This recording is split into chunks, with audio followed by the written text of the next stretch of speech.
When you think of perfection in Bollywood, one name probably pops into your head, right? Aamir Khan. For decades, that's been his whole brand: meticulous, obsessive, absolutely flawless filmmaking. I mean, for over 30 years, that one word, perfectionist, has defined him. It's in everything, from the scripts he picks to those insane body transformations he does. And look, it worked. It gave us massive hits. But that kind of image, it comes with a ton of pressure, as we're about to find out. So what happens when that perfect image just shatters?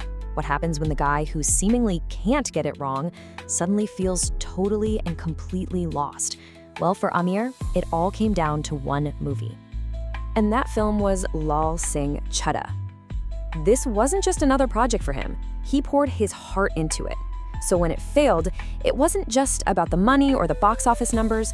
No, this was different. This became the trigger for a full-blown personal crisis. All right, so let's get into it. An emotionally devastating flop. Look, Aamir Khan has had movies fail before. That's part of the business. But this one hit different. It wasn't about the numbers, it was a moment of real reckoning.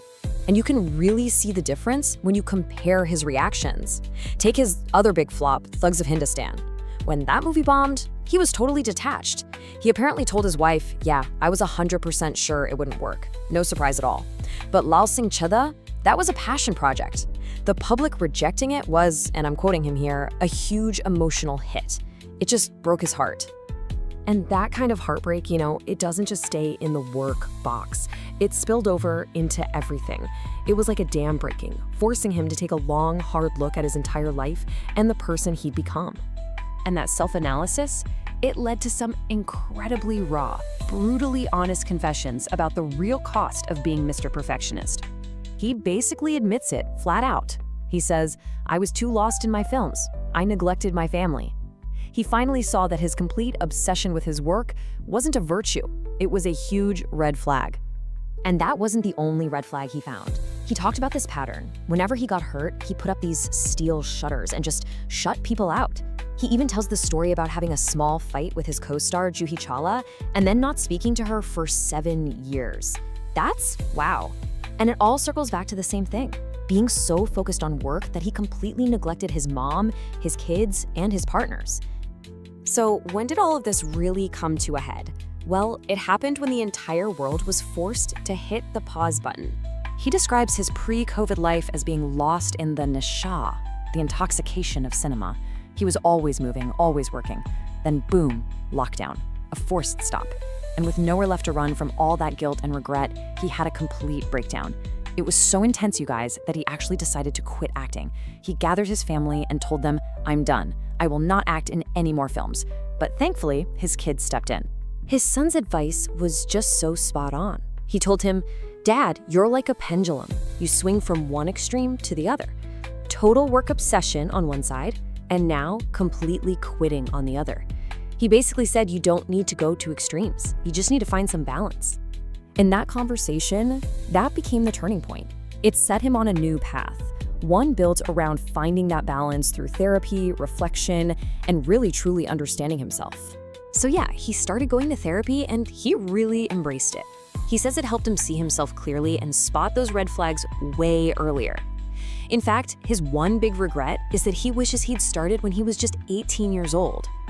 This whole process also brought back this really powerful lesson from his childhood. He tells the story about winning a tennis match when he was a kid, but afterwards, his mom didn't just celebrate with him, she made him stop and think about the boy who lost and about how that boy's mom must be feeling. She called it the intelligence of caring, basically empathy, the ability to feel someone else's pain, even as strangers. So out of all this, he kind of developed a new toolkit for handling life. First, when he's hurt, he doesn't push it down anymore. He lets himself actually grieve. Then he switches gears and analyzes what went wrong, almost like a technician, so he can learn from it. He also uses humor, which he calls his suspension system for life's shocks. And maybe most importantly, he practices forgiveness because he now understands that forgiving someone else is really about freeing yourself. So after all this soul searching, what's the big takeaway? What's the one lesson he really wants to pass on? Well, let's start with the thing he doesn't want his kids to inherit from him. He really hopes they don't learn to be so hard and judgmental when it comes to emotions. He doesn't want them to be as stubborn as he was. Remember that 7-year silent treatment? Yeah, he wants them to learn about forgiveness way, way earlier than he did. Okay, so that's what he doesn't want. But what's the one quality he does want them to have? It all boils down to this: being honest with yourself. He says, I don't fool myself. He believes his greatest strength is his ability to look at his own flaws and failures without lying about them. And that is the quality he hopes his children inherit. So when you step back and look at it, it's this incredible journey, right? From Mr. Perfectionist to a guy who's learning to embrace his own imperfections. It's really a story about what happens when you get radically honest with yourself. And that kind of leaves us with a big question to chew on, doesn't it? In a world that's always screaming at us to be perfect, what can we all learn from having the courage to just embrace our own flaws?